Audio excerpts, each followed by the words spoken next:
ଛୋଟ ଛୋଟ କପଡ଼ା ବ୍ୟବସାୟୀ ମାନେ ଏମିତି କଣ ଭୁଲ କରନ୍ତି ଯାହା ଦ୍ୱାରା ସେମାନଙ୍କର ବେପାର ପୁରାପୁରି ବନ୍ଦ ହେଇଯାଏ।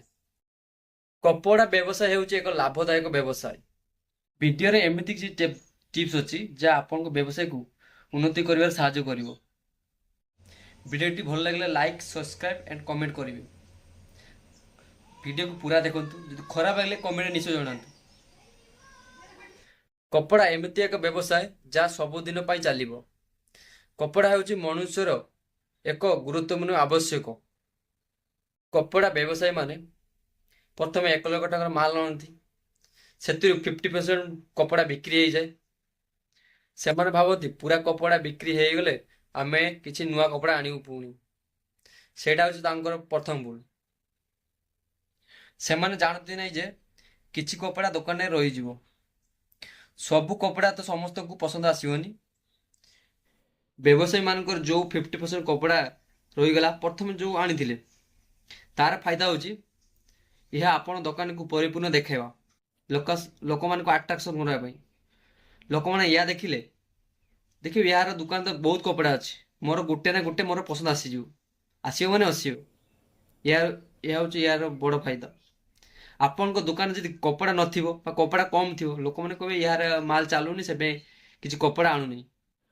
ଲୋକମାନଙ୍କୁ ପ୍ରଥମେ ଦେଖେଇବାକୁ ପଡ଼ିବ। ନ ଦେଖିଲେ ଆଜିକାଲି କିଛି ଚାଲିବନି।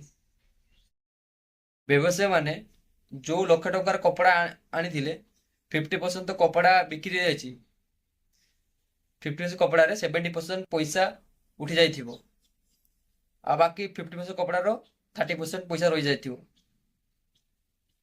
ନମ୍ବର 2, ବ୍ୟବସାୟୀମାନଙ୍କୁ ପୁଣି କିଛି ନୂତନ କପଡ଼ା ଆଣିବାକୁ ପଡ଼ିବ। ଯେମିତି କିଛି ନୂଆ ଭେରାଇଟିର କପଡ଼ା, ଆଉ ଦୋକାନରେ କୋଉ କପଡ଼ା ବେଶୀ ବିକ୍ରି ହେଉଛି ସେ କପଡ଼ା ପୁଣି ଆଣିବେ।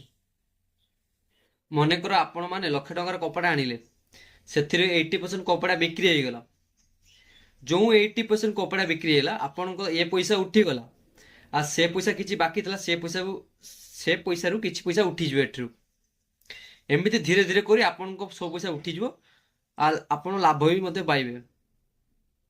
କପଡ଼ା ବ୍ୟବସାୟୀ ମାନଙ୍କର ବଡ଼ ସମସ୍ୟା ହେଉଛି କଣ? ଜଣେ ପ୍ରତିଦିନ ସମାନ ପ୍ରକାରର ବ୍ୟବସାୟ କରିବା।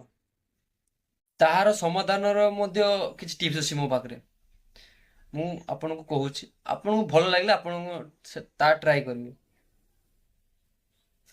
ତମେ କଣ କରିବ? ଯୋଉ କପଡ଼ା ସେ ଯୋଉ ଦାମରେ ବିକୁଛି, ତମେ ସେଇ କପଡ଼ା କମ ଦାମରେ ବିକିବ ପାଇଁ ଚେଷ୍ଟା କରିବ। ଆଉ ଗୋଟେ ତରିକା ହେଉଛି, ମନେକର ଆପଣଙ୍କ ପ୍ରତିଦ୍ୱନ୍ଦ୍ୱୀ 350 ଟଙ୍କାରେ ଯୋଉ କପଡ଼ା ବିକୁଛନ୍ତି, ଆପଣ ସେଇ 350 ଟଙ୍କାରେ ଟିକେ ଭଲ କ୍ୱାଲିଟିର କପଡ଼ା ବିକିବେ। ଆପଣଙ୍କ ବ୍ୟବସାୟ ପୁରା ଜୋରସେ ଚାଲିବ। ଲୋକମାନେ ଚାହାନ୍ତି କମ ପଇସାରେ କିଛି ଭଲ କପଡ଼ା ପିନ୍ଧିବା ପାଇଁ। ଟିପ୍ ନମ୍ବର 3 ହେଉଛି ଲାଷ୍ଟ ଟିପ୍ ମୋର।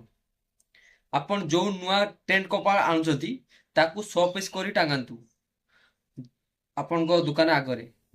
ଯାହା ଦେଖିଲେ ଲୋକମାନେ ଆସିବେ, ଦେଖିବେ ଏହାର ତ ନୂଆ କପଡ଼ା ଆସିଛି, କିଛି ନୂଆ ଟ୍ରେଣ୍ଡ କପଡ଼ା, କିଛି ଭଲ ଭଲ କପଡ଼ା, ଯାହା ଝିଅ ବୋଉ ମାନଙ୍କୁ ବେଶୀ ଆଟ୍ରାକ୍ସନ କରିବ। ଝିଅ ବୋଉ ମାନେ ବେଶୀ କପଡ଼ା କିଣନ୍ତି, ସେମାନଙ୍କୁ ବି କିଛି ନୂଆ ନୂଆ କପଡ଼ା ଆଣନ୍ତୁ, କିଛି ନୂଆ ନୂଆ ଟ୍ରେଣ୍ଡ କପଡ଼ା ଆଣନ୍ତୁ, ଯାହା ଦେଖିଲେ ସେମାନେ ଆଟ୍ରାକ୍ଟ ହେବେ।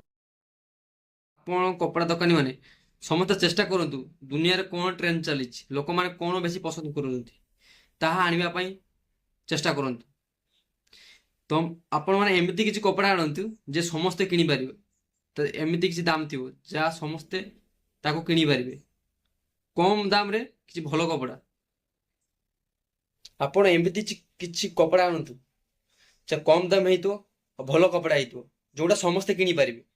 ଯୋଉଟା ସମସ୍ତେ କିଣିବେ ସେଇ କପଡ଼ାର ଆପଣଙ୍କୁ ଅଧିକା ଲାଭ ହବ।